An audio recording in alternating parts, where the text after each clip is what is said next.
Good evening. My name is Joe Sam Robinson. It's my pleasure to have with us tonight Mr. Harry Gross, a man of great repute and presumably intelligence, knowledge, wisdom, a regular savant. I give you extreme praise. Now you have to live up to all that. Yeah, praise. let's high hopes. Have to live up to the high praise. Hopes tonight, yes, good.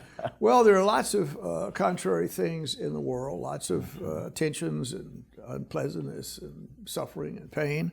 And one issue is hate speech. That's the word is touted about. People talk about it. Yes, no, what is it? And so maybe we can probe that a little bit. To start with, I might just say that hate speech presumably emulates from hatred. And so hatred is really, really ubiquitous. Hatred is part of our species. There's probably never been a group of humans that didn't in some ways hate. I mean, presumably there have been sacred groups of people that could avoid hatred, but it's very uncommon. And we have to accept in our society there's plenty of hatred to go around. And I think the etiology of hatred, we could probe that a little bit. But if a person has a worldview or they want certain givens in their life, they'd like to have certain ideals that are present, and it's part of their identity. If there's anything that interferes with that, then people become very aroused. Another thing is that when people are trying to go up the slippery pole of life in trying to get mammalian dominance, anything that interferes with that will cause difficulties. So if someone stops you from getting money or takes your girlfriend from you or your football team loses, the tendency is to have a lot of internal distress, and which often finds its way into speech and communication. And actually, I think that if you're talking or speaking, it's almost impossible to totally take that out of your speech. It's just part of your human nature. So you would not criticize another person or not sneer at them a bit. So it's very, very hard for that to be expunged. I would say that. And it's a particular problem in our country where we have so many competing groups that have had bad experiences with each other and just in normal discussions and moving around the world, these contrary speech appears. And there have been efforts, I think, underway to basically, if you want to use the word, censor or stop that, or create safe zones, or if people have certain vulnerabilities, they could say, this is just not permissible. And in general, the question is, I'm going through 1, 2, 3, and then I'll give you the football here. No worries. All right.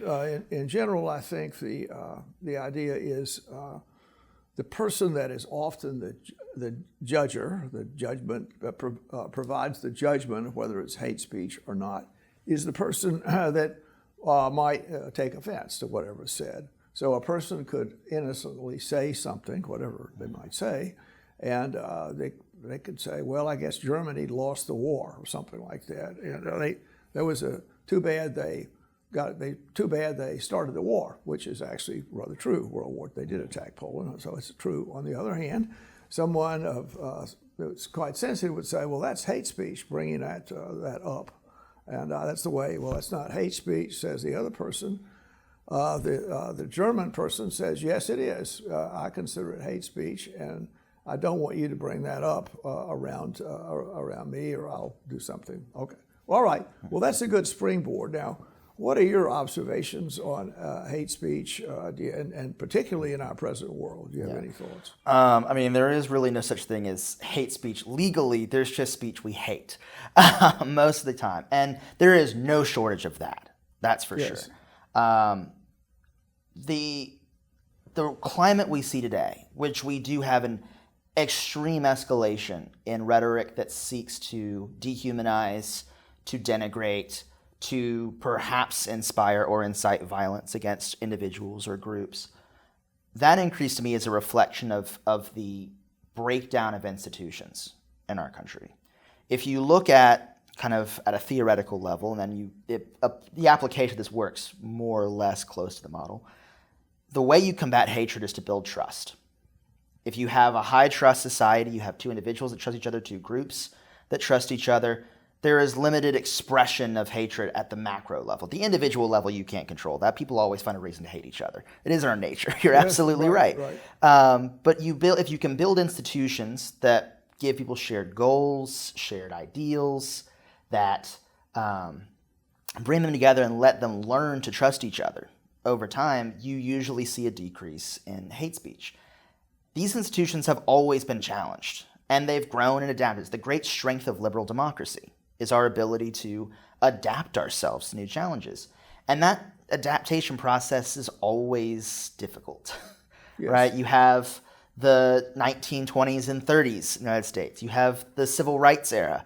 You can go back to the 1800s for even more examples, and now we find ourselves at a new time of how do our institutions react. And unlike previous decades, I think we find ourselves at a time when faith in our institutions on all sides of the political spectrum is at a low.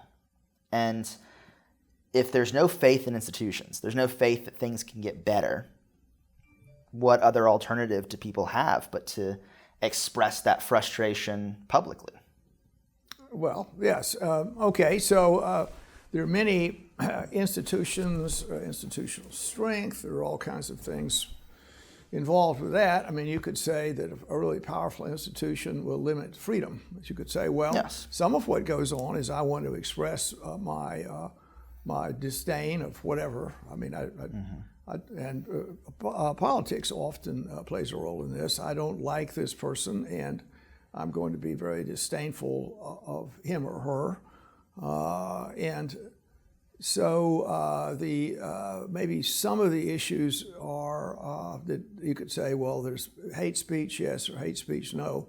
One thing might be to figure a way to document how often we just, at least I did, I shrugged my shoulders. It's ubiquitous. There's nothing too much that can be done about it. But what can be done about it, and how frequent is it happening? How often does it happen? Can you say the number of I don't know, insulting comments made in Malaysia might be 46, and in North Korea 2, which brings up that issue. So maybe in North Korea, let's discuss hate speech in North Korea. Well, certainly the government directs all of the hate there is. It just soaks it up and directs it in one direction. And maybe a little bit in Nazi Germany, which in many ways, the state, I guess, sponsorship of hatred is really one of the things that disturb people. And so maybe state-sponsored hate speech is a big thing. And the in-group and the out-group. Yep. The other point would be, if I could say, well, let's say World War II was hate speech, say, against the Japanese. How common was that? And was different. The government was soaking up all this, I guess, angst and directing it against their geopolitical enemies. And so maybe that's what happens in Cuba, for instance. Just to say that. I don't know how the hatred goes, but certainly a tremendous amount of the state directs a great deal of hatred in that against their state enemies, meaning mainly the U.S. Or you could say in Soviet, back in the Soviet era, the communists would certainly vilify Americans as things go on back and forth. So a lot of that is particularly disturbing when the state does it. That's kind of a big deal. Yeah. And private citizens, I don't know what we can do about that easily. The private citizens, I mean, there's certain a certain decorum, the ideas of what genteel conduct would be. There's maybe some status attached to genteel conduct. So it's a little bit déclassé to really revile someone in public. I mean, people would take umbrage at that if that happened. Well, I mean, that's some of the issues. So right now, I think the subject appears because of the political stress in the country. And we've touched on the subject, I guess you'd say. And right now, one of the things that's said is if you label the in group and the out group, that's generally what happens. And people just need to say, well, that's just the same old thing happening. And so one group may say, I think politically, I don't know how people revile the Democrats. I don't know what they say. I don't know exactly. Oh, there's a long list of things that could be said. I do know that one of the things going on now for when the Republicans are reviled, and particularly with assassinations or whatever. So the idea is this is being blamed on hate speech is incentivizing people to strike out against their out group. In this case, it would be conservatives. And I think the idea is people are saying, well, you're calling them fascist. Now, you could even say, well, in some points there could be some truth in that. Or there could be some truth in calling Democrats communists or would-be communists or Marxists or neo-Stalinists, even.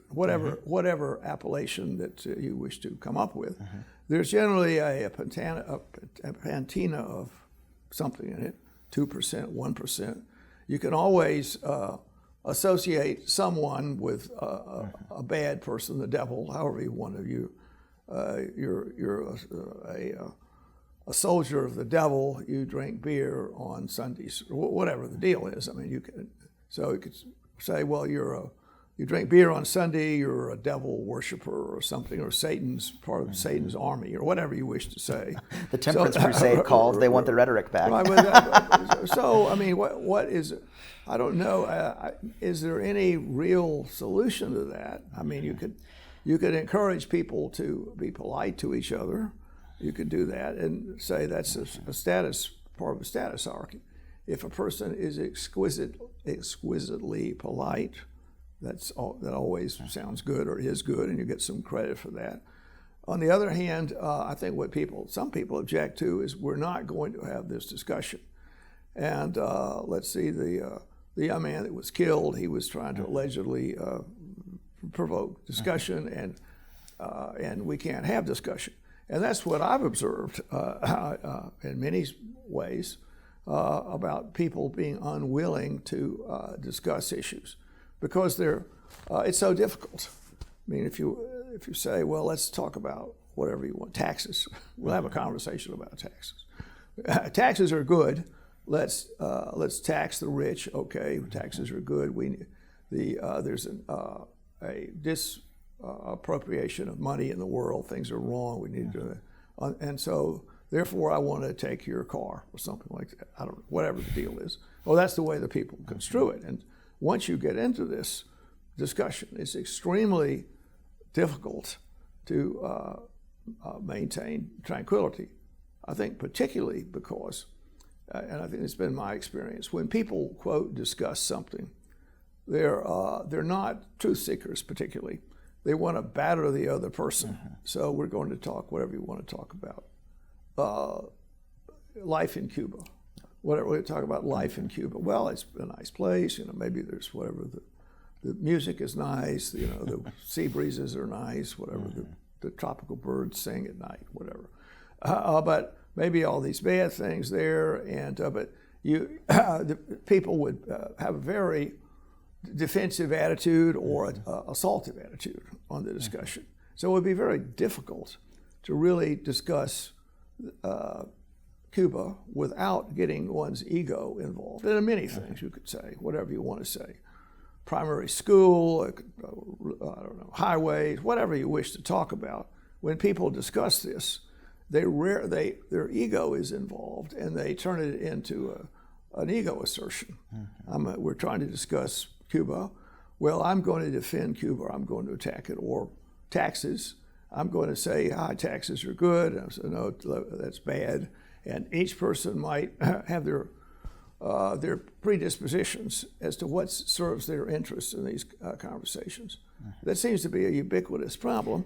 Now, you teach and you see any comments about that in your role as a teacher? I mean, this is partly what I teach: ethno-nationalism, the concept of political identity. I mean, this is the stuff that I like. In groups, out groups, all these things are what I talk to my students about. And there is a disturbing level of pattern repetition that I'm noticing. Yes. Not just, there is some merit to the idea that conservatives are echoing some rhetoric from 1930s Germany. Stephen Miller got up and paraphrased Goebbels' "We Are the Storm" speech at Charlie Kirk's memorial. There are some on the right wing. Speech, after Horst Wessel, he was a Nazi street fighter, was murdered. He was, yeah. Goebbels got up and gave him an oration where he said that the storm is coming. Yeah, the storm is coming. You have unleashed an army of vengeance. Right, all this kind of stuff. That it was, not a one-to-one thing that Miller did, but it evoked enough that I think that might have been his intention. Maybe. But right. that's a maybe. But there's once is a coincidence, twice is a maybe. More than that's a pattern. But anyway, I'm getting off script here. But at the same time, there is also rhetoric echoing, other folks on all sides of the aisle. And I think part of the issue that we have here is we have a media environment that is incentivizing this. I blame the ghost of Ted Turner here. Really? With 24-hour news. Making Georgia boy. Yeah, with 24-hour news, we shifted over to this media environment where you had to have constant engagement. You couldn't just do the facts in an hour, with Walter Cronkite. You had to have something going on all day. And as 24-hour news morphed into the internet and social media, the money-making and profiting ability of media companies is based on interaction and engagement. And the best way to get engagement has been to provoke outrage.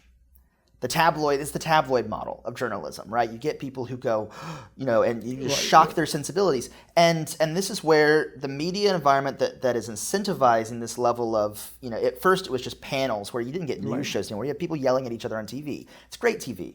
Then Donald Trump shows up on the scene, and this is a guy who is a showman. He's a consummate showman. He reads the room. He says, hey, I can get better press coverage for free if I just say outrageous things, whether he means them or not. To be the most generous I can be, there's a lot of things he said that I'm not sure he's meant entirely.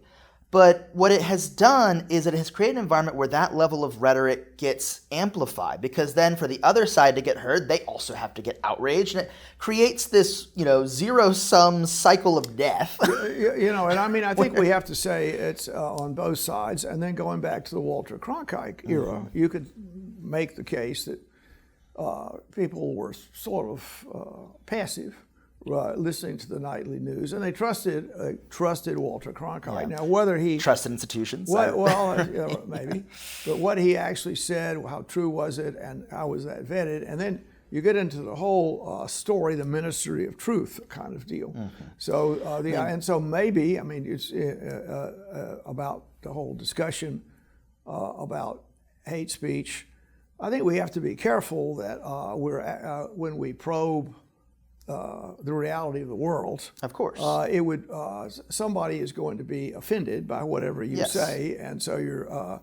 And should that stop conversation? And are people tolerant? In other words, if their viewpoints are attacked, they're generally not. I would say that you could whatever they are. You could say, well, I don't know. The Middle East problems. Mm-hmm. So that's really the whole deal with the Palestinians, and that's obviously a contentious, difficult situation from which hatred naturally flows. Yep. It naturally flows from that, and how do you handle that situation? And so if Walter Cronkite might say, well, we're just not going to discuss this, or I'll have some platitudes. But if you're really trying to understand the facts of the situation, maybe some contrary opinions occur. Maybe so, but my point is that when this is blasted in your face or in your ear or on your phone or whatever, 24 hours a day, it starts to desensitize you to things. And then your brain's got to get a little more kick. You know how these chemicals work in the brain, right? You got to get a little more to get more dopamine. You have to up the scale every time. And then there's no room for nuanced conversation anymore. Right. You can't have. It's not good TV to have nuanced, polite discussions about things. It's good TV when you have people yelling at each other and calling each other fascists and calling each other communists. That makes great television because you can just repeat it ad nauseum. And the problem that I find right now is that we have created a world. This goes for all sides of the aisle. We have created a world where people have been given permission to be cruel to each other. And when you give permission to be cruel to each other, that's one of the few generalizable truths across history. Things start to get violent across the board. Well, the definition of cruel is intention matters here, right? To your point that maybe you might say something innocently that offends someone, yes. But if someone doesn't think you're operating in good faith and they think you intended to hurt them, that's going to provoke a different reaction than someone who might trust you a bit more and say, "Hey, maybe he didn't mean it this way." Well, Gives you the benefit of the doubt. I think if you have a bullet point to make and you politely say this can be offensive to people, but Germany did attack Poland in 1939. Yep. That's what happened. And we could even probe why they did it. I mean, there's an argument, but they actually started the war, and maybe there's a reason they attacked Poland, or something like that. And the inevitability of conflict is there, which brings up kind of that phrase, the inevitability of conflict. Very difficult to prevent it, and where and how could you prevent it? Well, you certainly can't prevent it in prisons. People hate each other, they kill each other, and I see that routinely. In monasteries, or very sacred places, Trappist monasteries. What is that? Allegedly, people don't talk because they could offend one another. But humans, at least one of my Trappist monks' friends, made the comment that people, after a while, are sensitized to the way people look or cough. They can't talk, but maybe somebody coughs again, and they start to think this person is deliberately coughing and disturbing my meditation or whatever, or just the smallest events in human life can cause difficulties, despite all the efforts not to do it. So, in a way, how I could say this, but hatred is inevitable. Hate speech is inevitable. There's nothing that can be done about it, and the censorship arrangements have to be cautiously done. And then many times people that are, I would say, they're in a group where they feel they're assaulted or a certain vulnerability. They want the contrary opinion suppressed.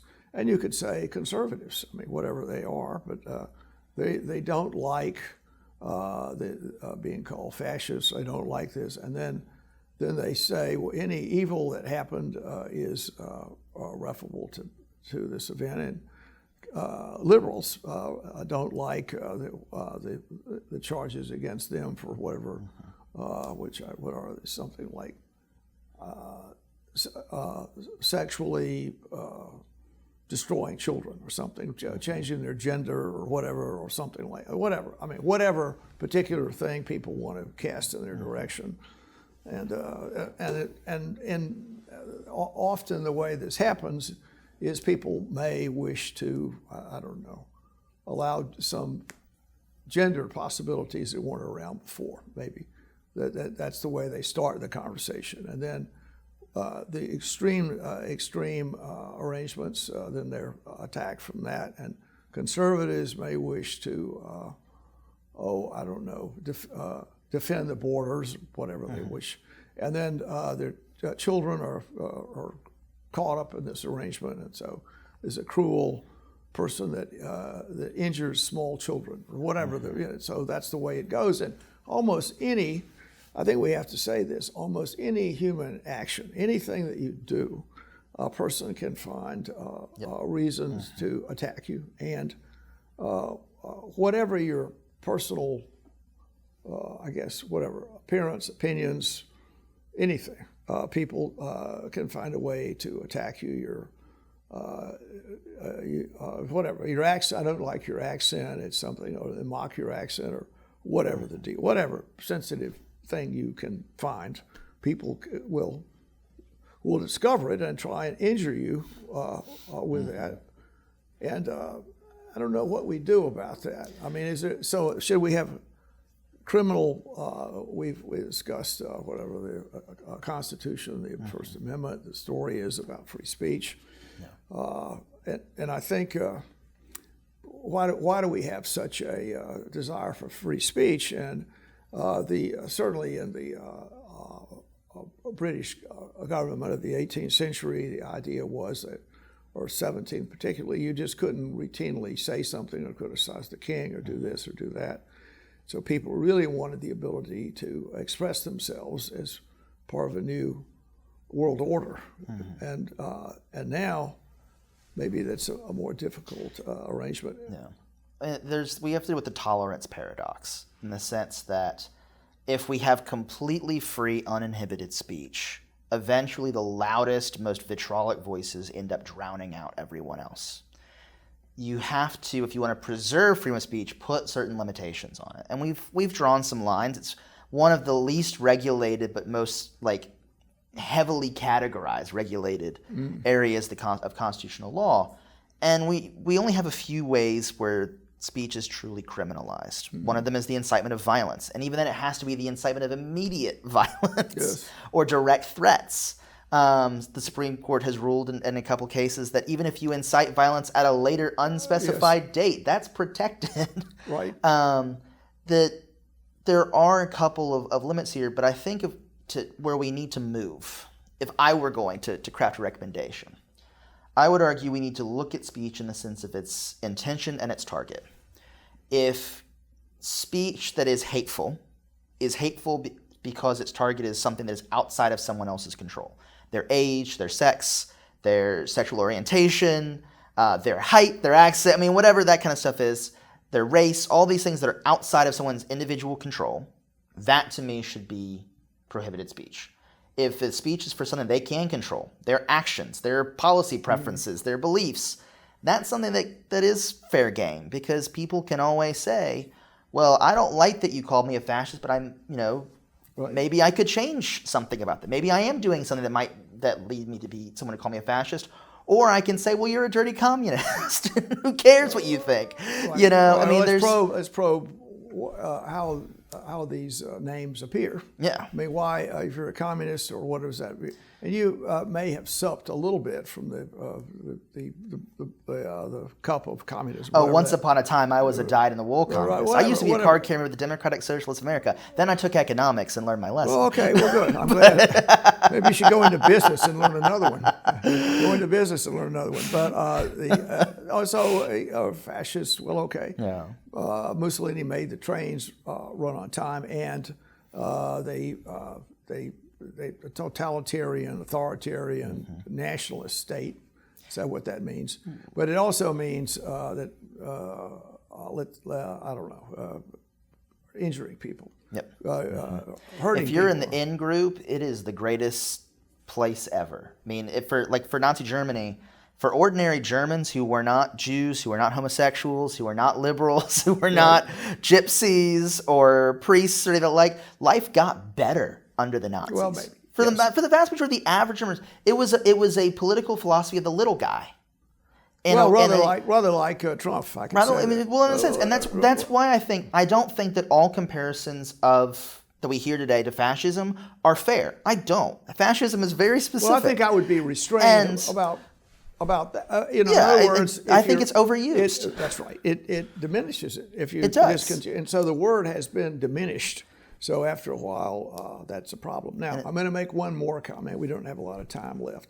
One of the things that happens with hate speech is when you are trying to injure, presumably the purpose is injuring someone, and the complexities of what you say don't have too much punch. So I'm going to discuss why a long-winded discussion about fascism. Now, you're a fascist, but I have to bring back the fact the way the Romans put the little deals together to snap and whatever. And so then in 1912, and this was a bad thing for avocado production or something, a long-winded thing that doesn't really cut. And then I think one of the things to look for is repeating simple things. Yep. So when you're trying to injure someone, or if you're a bully, you want to injure someone, I don't know, let's say you have a fire engine red hair. Well, so I don't know, whatever the word is, red, whatever would be, I don't know what's wrong. Red, you must be a communist with a red hair. Here comes our red-haired communists or something. Gingers have no souls. Whatever. Yeah, it's just on and on, right?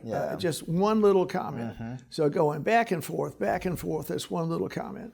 And I think if you listen to some of the assaultive television shows, they tend to just keep hitting the same deal. I don't know what you could think of it, and it might be good, and there sort of happens, but that a neutral person should assess these assaultive TV shows. And I'll give this a 14 rating or 17 rating or whatever. That might be interesting if you could have a neutral person to do it. Well, all right, Harry, the last comment is yours on this. I would just say in the end that I think we need to reckon with the fact that we've made the world a more cruel place, and that whatever we can do to make the world less cruel will bring down the temperature of whatever hate speech we find ourselves within. But as long as we keep giving people permission to be cruel to each other, this is just going to get worse. Maybe religion has a role in that, but religion has its share of giving permission too. It may have a role. But I just finished teaching the Crusades, so. Okay, right. Well, I'll let it go with that. I mean, the Islamic people did their share of things, but okay, we'll stop on that. Well, thank you for your insights, and we'll talk some more. Thank you, Harry. Of course, always a pleasure. Thanks.